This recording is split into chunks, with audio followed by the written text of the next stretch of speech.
Hi friends, நான் மாலினி. இன்னைக்கு ரொம்பவே டேஸ்டி அண்ட் ஈஸியான கேப்சிகம் ஆனியன் மசாலா தாங்க பார்க்க போறோம். ஒரு 10 நிமிஷம் இருந்தாலே போதுங்க, கடகடன் செஞ்சிடலாம். சப்பாத்தியோடையும் தோசையோடையும் வச்சு சாப்பிட அல்டிமேட்டா இருக்கும். ரொம்பவே டேஸ்டி அண்ட் ஈஸியான கேப்சிகம் ஆனியன் மசாலாவை இப்ப ரொம்பவே ஈஸியா எப்படி செய்யறதுன்னு பார்க்கலாங்க. ஃபர்ஸ்ட் பேன்ல ஒரு டேபிள் ஸ்பூன் ஆயில் சேர்த்துக்கலாங்க.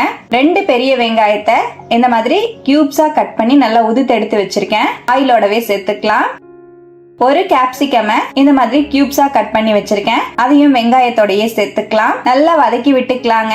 வெங்காயமும் கேப்சிகமும் நல்லா டிரான்ஸ்பரண்ட் ஆகி நல்லா சாஃப்ட் ஆகணும், அந்த அளவுக்கு வதக்கி எடுத்துக்கலாம். பாருங்க, வெங்காயத்தையும் கேப்சிகத்தையும் நல்லா வதக்கிட்டேன். இந்த அளவுக்கு நல்லா வதங்கினதுக்கு அப்புறம் இதை அப்படியே வெளியே எடுத்துடலாங்க. இப்ப கேப்சிகமையும் ஆனியனையும் வெளியே எடுத்துட்டேன். இப்ப அதே ஆயில்ல 2 டீஸ்பூன் ஆயில் சேர்த்துக்கலாம். 1 டீஸ்பூன் ஜீரகம் ஆட் பண்ணிக்கலாம். ஒரு பச்சை மிளகாவை பொடியா நறுக்கி சேர்த்துக்கலாம். ஒரு பெரிய வெங்காயத்தை நல்லா பொடியா நறுக்கி சேர்த்துக்கலாம். நல்லா ஃப்ரை பண்ணி விட்டுக்கலாங்க.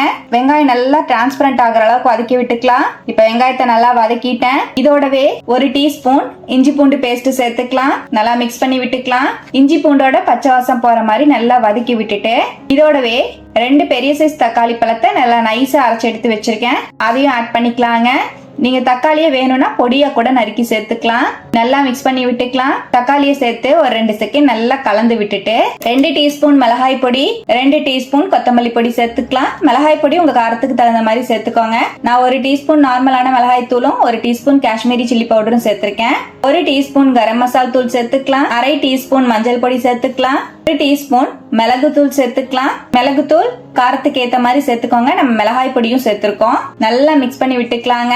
பொடியெல்லாம் சேர்த்து மீடியம் ஃபிளேம்லயே ஒரு 2ல இருந்து 3 செகண்ட் நல்லா கலந்து விட்டுட்டு இதோடவே 1/2 கப் அளவு தயிர் சேர்த்துக்கலாங்க. தயிர் சேர்க்கும் போது ஸ்டவ் ஸ்லோ ஃபிளேம்ல வச்சுக்கோங்க. நல்லா மிக்ஸ் பண்ணி விட்டுக்கலாம். இப்ப தயிரையும் சேர்த்து நல்லா கலந்துட்டேன். இதோடவே மிக்ஸி ஜார் அலசி 1 கப் அளவு தண்ணி சேர்த்துக்கலாம். நல்லா மிக்ஸ் பண்ணிக்கலாம். தண்ணி சேர்த்து நல்லா கலந்துட்டேங்க. 1 டீஸ்பூன் உப்பு சேர்த்துக்கலாம். நல்லா மிக்ஸ் பண்ணிக்கலாம். இப்ப நல்லா கலந்துட்டு இதோடவே நம்ம வதக்கி வச்சிருக்கிற கேப்சிகம் ஆனியனையும் ஆட் பண்ணிக்கலாம். நல்லா மிக்ஸ் பண்ணிக்கலாம். மூடி வச்சு மீடியம் ஃபிளேம்லயே ஒரு 3ல இருந்து 4 நிமிஷம் அப்படியே விட்டுறலாங்க. பாருங்க, நான் ஒரு 4 நிமிஷம் அப்படியே விட்டுருந்தேன். நல்லா ஆயில் எல்லாம் செப்பரேட் ஆகி பார்க்கவே எம்மியா இருக்கு. இப்ப ஸ்டவ் அணைச்சிட்டு நறுக்கின மல்லித்தலை சேர்த்துக்கலாம். காஞ்ச வெந்தயக்கீரை சேர்த்துக்கலாம். நல்லா மிக்ஸ் பண்ணிக்கலாம். அவ்வளவுதான், ரொம்பவே டேஸ்டி அண்ட் ஈஸியான கேப்சிகம் ஆனியன் மசாலா சூப்பரா ரெடி ஆயிடுச்சுங்க. சப்பாத்தியோட வச்சு சாப்பிடவும் தோசையோட வச்சு சாப்பிடவும் அல்டிமேட்டா இருக்கும். கண்டிப்பா இது போல நீங்களும் இந்த சிம்பிளான ரெசிபியை ட்ரை பண்ணி பாருங்க.